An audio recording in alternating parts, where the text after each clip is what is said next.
Hi, Dr. Ross. We're here today just to get to know you a little bit better and show all the students and answer some questions that we've all been asking. So, you mentioned during your inauguration that you have history with MOBAP, and one thing that we wanted to know was what brought you to MOBAP in the first place as a student.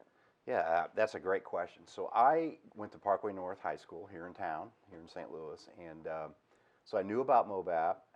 At the same time, I was a member at Craig Road Baptist Church, and which is in this same area too. And during that time, it was 1983. There were lots of music groups around that youth groups, had, and so I was involved in that. And so some of my friends were coming over to Missouri Baptist University, and there was a new group that was going to be forming called Spirit Wing, and so I went over and tried out, and they said, "Hey, how would you like to come to school and sing and do that?"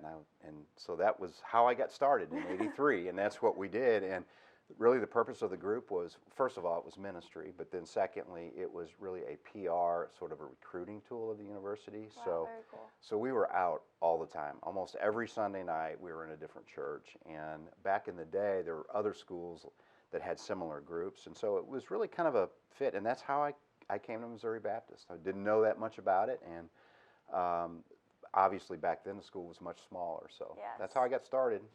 And now that the school has grown, do you think that there's still events like that that bring other students here? Oh yeah, I think I think a lot of our ministry groups are out a lot, and I think part of what they do is they make the school attractive for other students. They see what they're doing and the opportunities that they have. So back then there was only one or two, but now there's lots of different, the chapel band and the chorale and all of the others that are doing things. And then of course you have all the athletic teams as well. Absolutely. And so yeah, the school's grown a lot since 1983. Absolutely, Yeah. which brings me to my next question, which is about change. What changes do you think are most prominent since you've gone here as a student? Oh, wow. Well, there are several new buildings or buildings that are here now that weren't here in '83. And I don't know if you can sort of imagine this, but over in the field where the academic suite is now, that was the chapel. And Oh, so wow. that's where we had the chapel services. That's where any fine arts event took place. So you had very low ceilings, and you even had like on the perimeter of the wall, there were some stained glass windows that a church had donated to the school, but they didn't actually lead to the outside, so they just were mounted inside. So we always thought that was a little bit hokey, but also kind of cool. So, but we called it the chapel. So we had that there.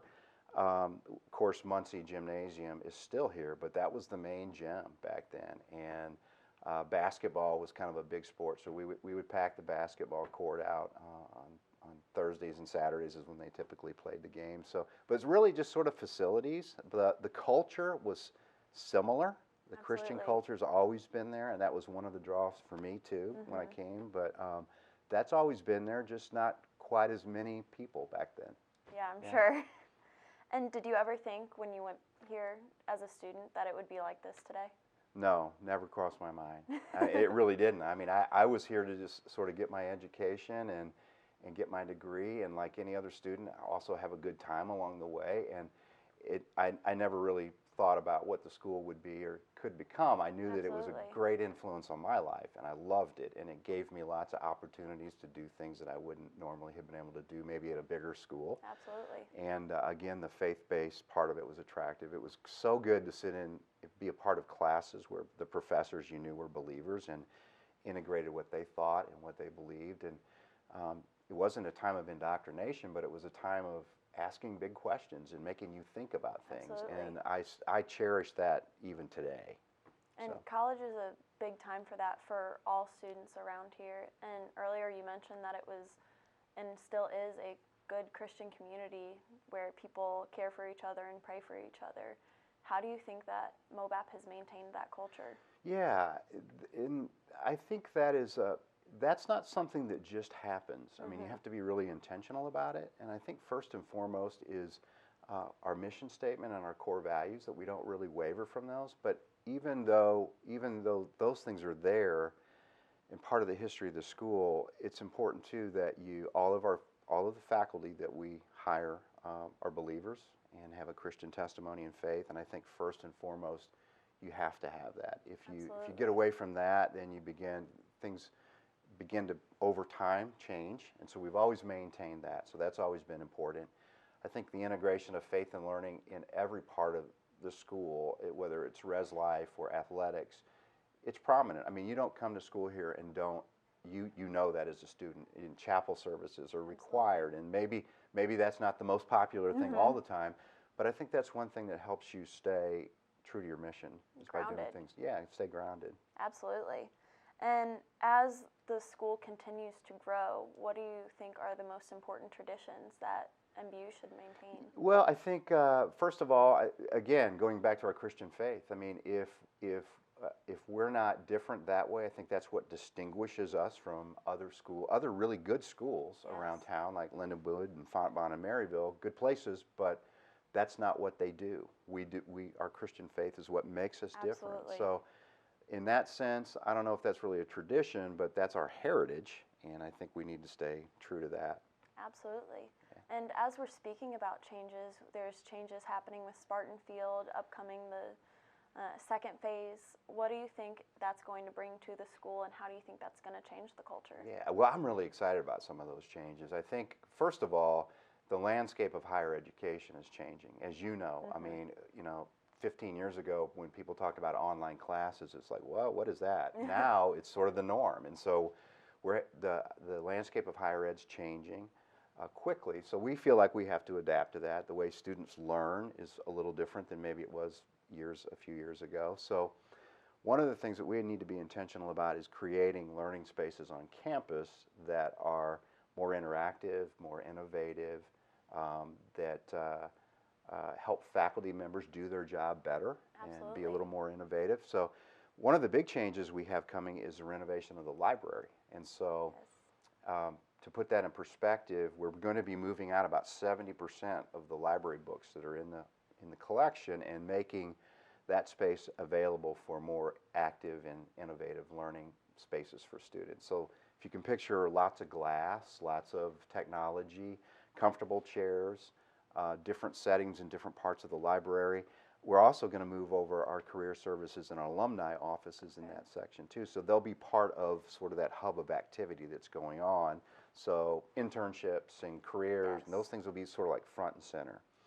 And then, of course, we've got phase 2 of the athletic facility, which we're going to be adding a track, lights, a women's locker room, new bleachers over there. So we'll be able to play all of our home games, football games there, and lacrosse and men and women's soccer too. So we really need to do that. Yeah. Those are things we need to move on. Absolutely. Yeah. And is there going to be any connection? This is a question that we talked about in classes. Is there going to be any connection from campus to the fields? Yeah, well, there is now. Yeah. It's a fitness, we call it a fitness trail, and Yeah. it's really got, it's mulch, it's not paved or anything. So what we're going to do is improve the trail. There's a bridge there, so we're going to replace the bridge. We're going to light the area so you could walk through there in the evening time if you wanted to. So not major changes there, but we're trying to make it more user-friendly, if you will. Absolutely. So I think students will like that. Definitely. And as we talk about those changes in MBU, how do you think that in the past, and how can we maintain through those changes MBU's place on one of the best workplaces? Yeah, that's really a good question.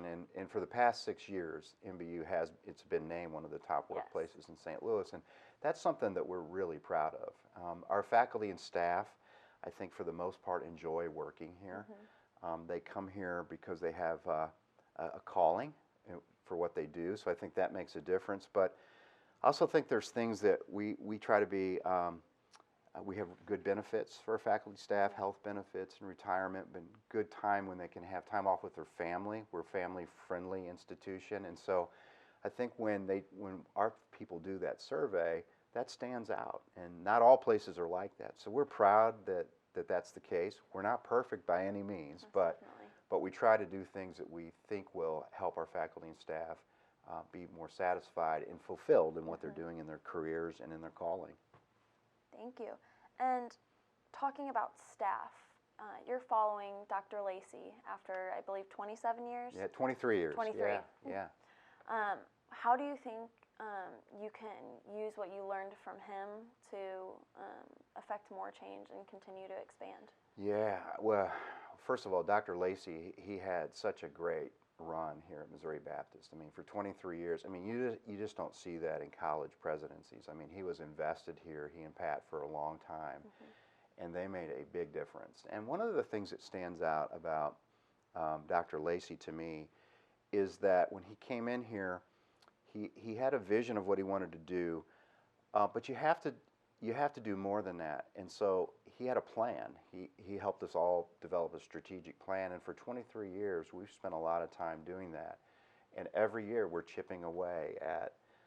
It wasn't like everything happened at once. It took 23 years, but then you look back and you go, my gosh, how did we do all this? Well, because we worked through a strategic plan to make that happen. So I think one of the things that he taught me was the importance of good planning and making sure that you stick to the plan, you execute it, and you don't get off and do things that you really is not the mission of the school. And then the second thing I think is really important is that he's a very balanced person, and he taught all of us, I think the cabinet and the other vice presidents, it's, look, you need to balance your work life and your health and your family, all of those. You have to have a good balance there. And so he was sort of a role model in that way for us, and so that's been good too. Yeah, that's great. And thinking about where you are now, all those years ago when you were here as a student, did you ever think that you would still be here today? Well, no. I mean, not really. I mean, over the years I've had other opportunities and thought about different things and looked at some of those, but I always felt a real sense of a calling to this place. And I think it was because there was always something new and different to do. I've always felt like I'm a person who's not really a maintainer. I like to be a builder, and Alton Lacey gave me a lot of opportunities to do lots of different kinds of things. And so that's helped me to develop leadership skills in a lot of different ways. And so I've always been fortunate and blessed to have been in a culture and an environment where I had those opportunities. Absolutely. And as we're finishing up, what are some ideas that you have on promoting and planning more community events? I know there's been mention of a bonfire and other places around campus, but what are ways that we're going to be seeing that implemented? Yeah, well, that's a really good question. I think we have a really good community here, and we have some traditions like, you know, homecoming and hanging of the green and all different things like that. Some of it centered around athletics and others. But I think as we continue to grow, those kind of opportunities should broaden, and Absolutely. so we'll continue to do that and look at new ideas and listen to students and what, you know, times change and do things that you think would be beneficial too. So we're open to all of that, but I do think we have some opportunities for growth and to continue to be better every day. Awesome. Well, thank you so much for meeting with us, talking to us more about what you're planning to do and your role as our president. Yeah. Thank you. My pleasure.